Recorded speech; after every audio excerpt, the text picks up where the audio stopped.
I had quite recently, hesitantly, gotten back from a drawn-out excursion to Japan. In the wake of experiencing tasty food beyond compare, exploring a beautiful country, and spending time with amazing people, I was, of course, a bit depressed about getting back home. On my first day back, I went directly to my room and collapsed before doing anything else. I didn't have the energy to do anything more. It was probably for this reason that I neglected to notice subtle clues that my home was not as desolate without me as I believed. Hours later, I woke up in the middle of the night to the sound of creaking noises and the floorboards squeaking. Naturally confused, I got up and made my way into the hall that connected both the lounge and the kitchen. Cautiously, I crept through the darkness, grabbing the wall next to me for balance in my tired state as I moved forward. However, I made the fatal mistake of stepping onto one of the loudest boards in the hallway, alerting whoever or whatever was lurking in the shadows of the next room. I stopped, as did the entity in the next room, before a whoosh of air was heard as they retreated into whatever crevice they had emerged from. Taking a nervous gulp of air, I walked into the living room and turned on the nearby light that faintly illuminated the room. Looking around, I spotted no one, but some of my furniture was disturbed, and a couple of my kitchen cabinets were slightly open. Puzzled but cautiously, I went over and closed them all before correcting my furniture. At that point, I relaxed. I chalked up the odd noises and movements to my jet-lagged mind and shrugged, deciding to just go to bed. I wish the story ended there, but I was not so lucky.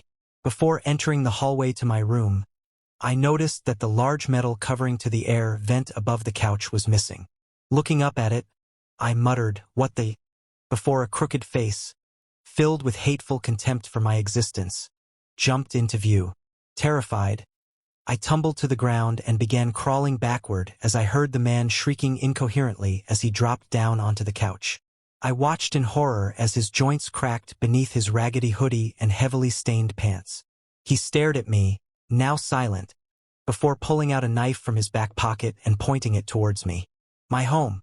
Now mine. You left. It's mine," he yelled with a slurred voice as he charged towards me.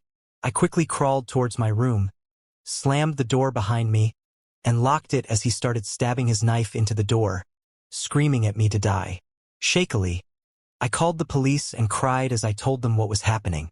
Fortunately, I was informed that a patrol car was nearby, and they would be at my house in minutes. I stayed on the phone and grabbed a baseball bat, just in case the deranged man broke through my door. A few terrifying minutes later, the police arrived, and after a quick but violent struggle, they managed to subdue the intruder. After securing him in the back seat of the patrol car, the police searched my house and discovered that the man had been living there while I was away. But not just that, apparently, he had been staying at my house without me noticing for a few months. According to the police, they found paper stuffed under the couch that was filled with nothing but indecipherable ramblings about how he planned to kill me one day when the time was right. The dates next to each entry predated my trip to Japan by an unsettling amount of time. Honestly, I'm just glad to be alive and relieved that the situation was resolved so quickly. But I make sure to triple-check the locks in my house after that little incident.